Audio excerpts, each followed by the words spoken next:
Hello, I'm Jacqueline Holstead, and you are listening to On Point Conversations. In this podcast series, we share creative marketing, content, and branding strategies that help your business successfully navigate the new normal marketing environment. Every week, I try to bring you things and information that I have encountered during the week. There are questions I've encountered during the week, things I've worked with on clients during the week, and that way I can talk to you about them. I also look forward to having you ask me questions.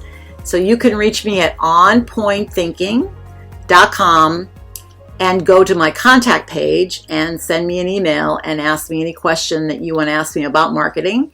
And I will try to answer that question. I do answer those questions, by the way, even if I don't podcast them. Today I'm going to talk about campaigns. And the reason I'm going to is because I ran into this week.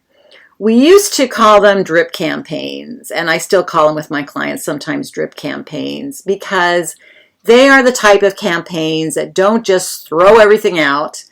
They are giving timely information at the right time, in the right place, in the right media to your audience. So the benefits, and let me just talk basically about nurturing. This is a process where you're going to automatically be dripping relevant information, usually via email or social marketing, but you can do it, social media marketing, or you can do it with your sales force if you have a sales force, or however you communicate with your customers or potential customers.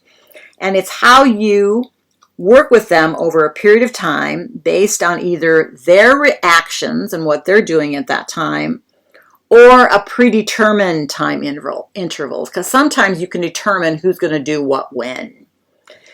The benefits, I have 3 benefits, but there are more. One is you get timely information to your prospects or ongoing consumers in a timely fashion, and you're delivering the right information exactly when your user needs it. The content is delivered through these programs, and it's triggered by how the user is interacting with your brand and where they are in the particular sales cycle. The other one is you're going to nurture your leads. So you nurture early stage leads, usually until they're sales ready. So a drip campaign can provide your sales team with a continuous supply of leads that are either ready to close or getting ready to close, and you're maximizing your marketing and sales effectiveness. The other benefit is easy automation. You can automate the most tedious part of the sales process by allowing these kind of campaigns to educate and nurture your leads for you. So you're going to spend less time pitching your product and more time closing and getting these sales. What types of campaigns are there? Now, there are many types of campaigns. I'm going to talk about 6 today because I like to mix and match these and see where we are in the process. And it depends on the client. It depends on the type of product. It depends on the amount of money. There's a lot that goes into thinking about how you're going to approach your consumer. The first one is a top-of-mind campaign.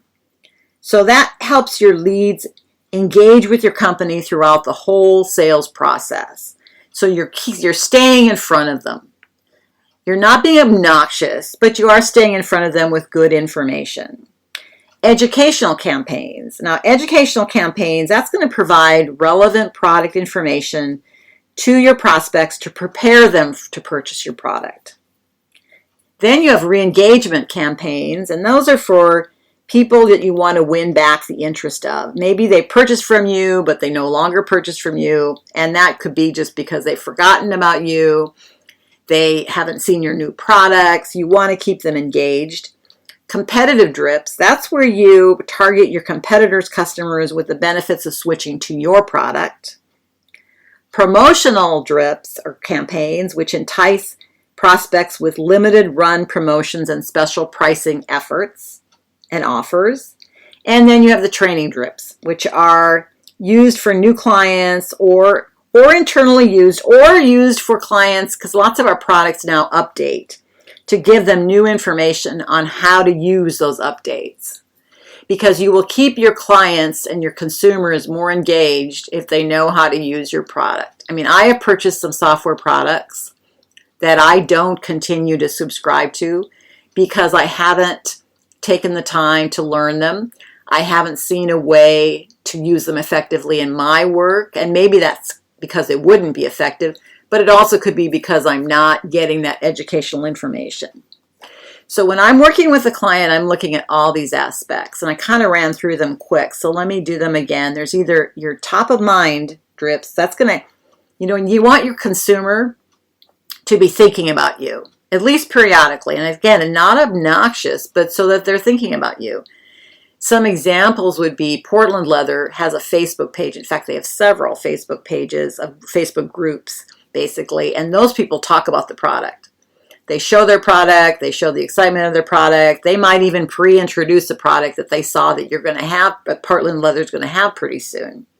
And then they keep talking about Portland Leather. And in my case, I heard about Portland Leather some time ago. I like leather, and I, during the pandemic, ran across them again, and they had a 25% promotion. So I bought a tote bag, and then I bought a purse. Anyway, went down the line. They always have either a 25% or 30% promotion, and they have good product.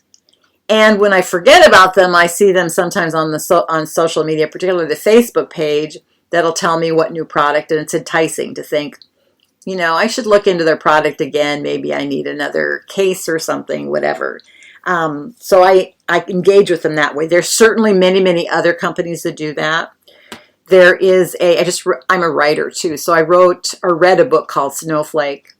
Snowflake was the author, and I cannot remember his name right now, but the author developed an application that works with that particular Snowflake method of writing, which is more of a plotter method, by the way, and he called it Plotter. And I saw it, and I thought, oh, this would be kind of interesting. And when I looked at it, I was really intrigued because they offer a whole series of training videos. And I could look at the video before I purchased the product. So I looked at the first video, and they were easy to follow. They, of course, give you a little trial period. So they gave me, I think, a 14-day trial period. And I could go through the videos and look at the product at the same time and learn and see whether it was a benefit to me or not.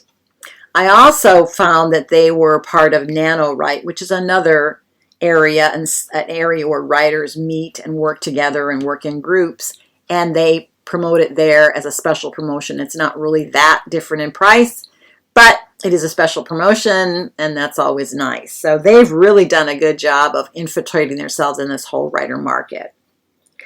The other thing that I found was that I look also at educational drips, which is what I just was talking about. Re-engagement drips. Now, oftentimes I sign up for a lot of email lists, and the reason I do is because some is for competitive research, some is because I'm interested in the product, some is because I want to see how they interact.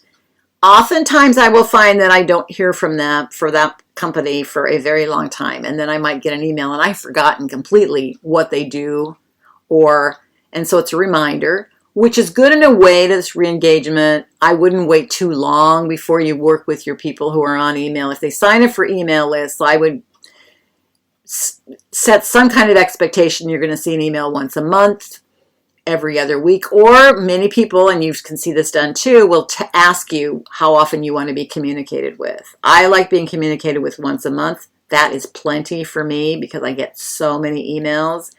And I actually, when I'm interested in a product, actually enjoy getting that email, especially if the email has something educational in it. It has something that's of interest that the product now does. Maybe it's about an update on the product. Maybe it's about an upcoming update. So there's many ways to continue to engage with your customer. Now, if you're offering a product that takes more explanation, let's do an example of a drip campaign.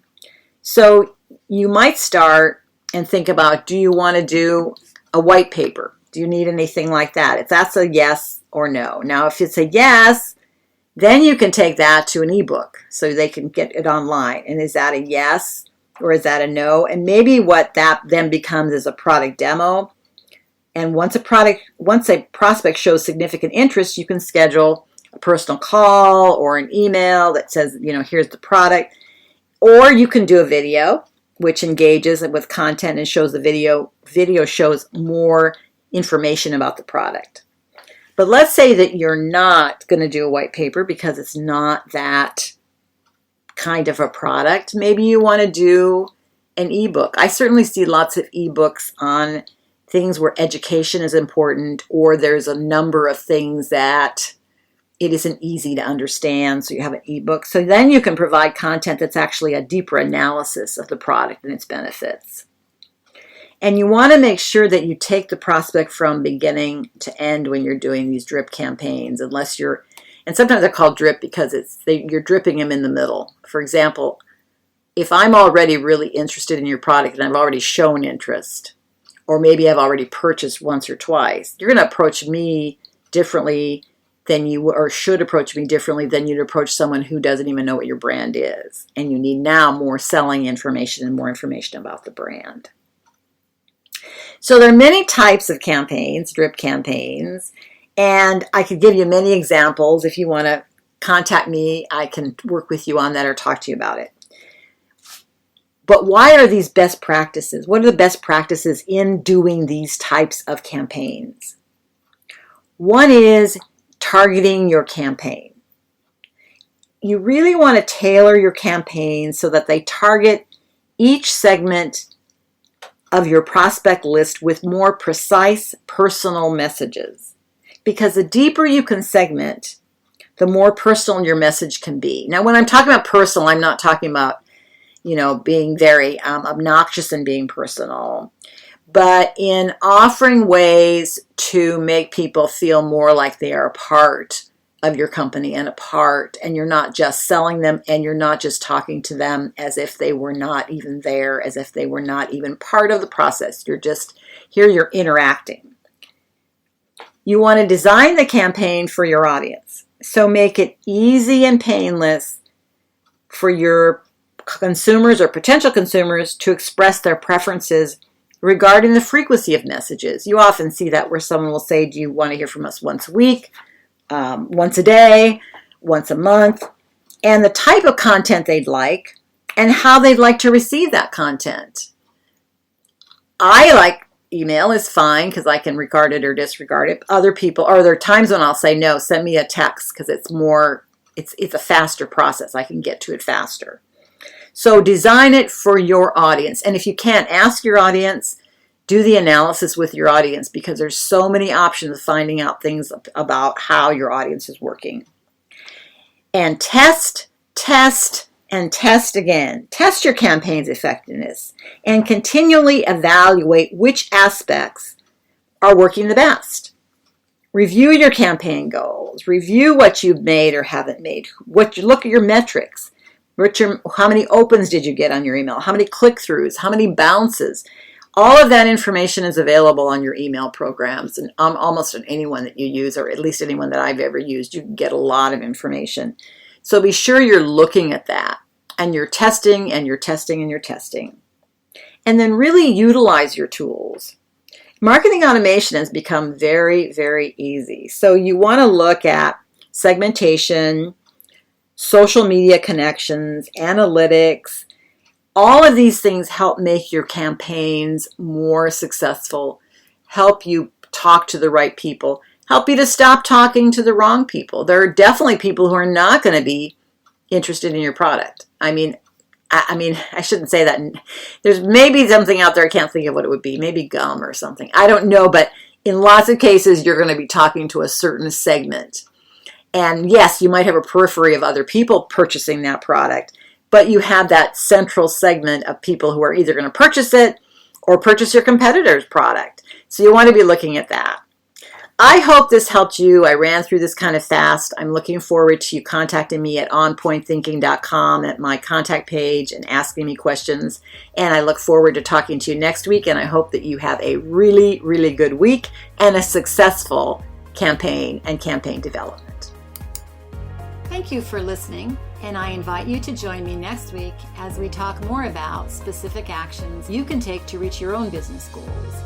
You can find my library of other inspiring podcasts like this one at onpointthinking.com. Again, thank you for listening. This is Jacqueline Holstead at On Point Conversations.